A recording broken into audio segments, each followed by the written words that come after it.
নমস্কার, আমি পূজা। আজ আবার আপনাদের কাছে চলে এলাম আমার একটা ছোট্ট মিনি ভ্লগ নিয়ে। ভ্লগটা শুরু করার আগেই আপনাদের এই সুন্দর প্রাকৃতিক মনোরম পরিবেশের কিছুটা ভিডিও দিয়ে দিলাম। যারা আমার ভিডিও প্রায়শই দেখে থাকেন তারা তো জানবেনই এটি কোন জায়গা, আর যারা আজকে নতুন দেখছেন তারা বলুন তো এটি কোন জায়গা, কমেন্টে জানাবেন। কিন্তু রং তুলি ছবির মতো এই জঙ্গলটাকে পেছনে ফেলে আজ আমি যাচ্ছি খড়গপুর। হ্যাঁ, আজ আমার জন্মদিন 31শে আগস্ট, তাই বার্থডের জন্যই আজ যাচ্ছি খড়গপুর রাজবাড়ি রেস্টুরেন্ট। অনেক দিন ধরেই অনেকের ব্লগে এই রাজবাড়ি নিয়ে বহু ভিডিও দেখেছি, যাওয়ার ইচ্ছে ছিল, তা আজ হলো। আর রাস্তা দিয়ে যেতে যেতে এই জিনিসটার ভিডিও না করে পারলাম না। আমি আমাদের এই পতাকা সম্পর্কে একটা কথাই বলতে চাই, আমি গর্বিত, আমি ভারতবাসী। দেখতে দেখতে চলে এলাম চৌরঙ্গি, আর ওই 10 মিনিটের রাস্তা।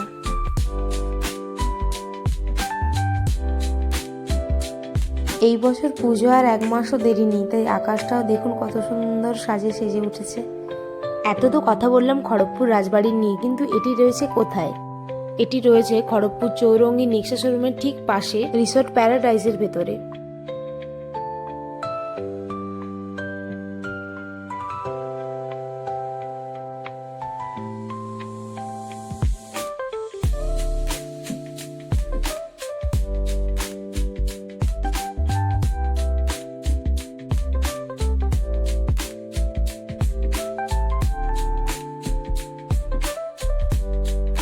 ঢোকার সঙ্গে সঙ্গে হয়ে গেল আমাদের বরণ, এই জিনিসটা আমার বেশ লেগেছে।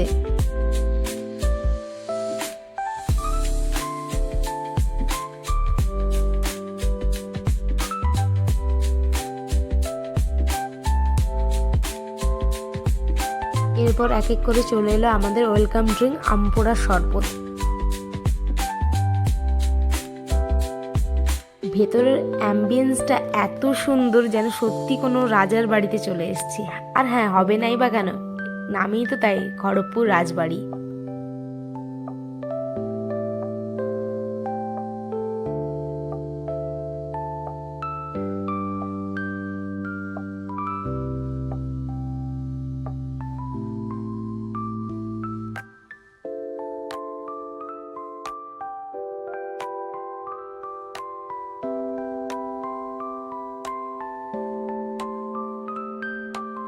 স্টার্টারে আমরা অর্ডার করেছিলাম ভেটকি ফিশ ফ্রাই আর চিকেন টিক্কা।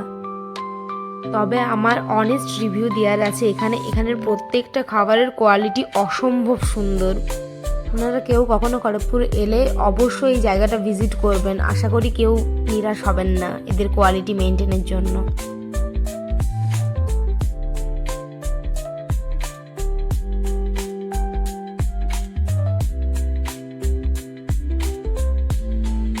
এরপর চলে এলো আমার বার্থডে রাজকীয় স্পেশাল থালি, 5 ভাজা, সোনা মুগের ডাল, আলু পটল পোস্ত, দই পটল, চাটনি, পায়েস। আর এইখানে আরও একটা জিনিস বেশ ইউনিক লেগেছে, নবদ্বীপের লাল ক্ষীর দই। আর এখানে রয়েছে নারকেল দিয়ে ছোলার ডাল আর কড়াইশুঁটির কচুটি মিষ্টি। আর এখানে রয়েছে চিকেন, আমি মাটন ভালোবাসি না, তাই জন্য আমার জন্য চিকেন।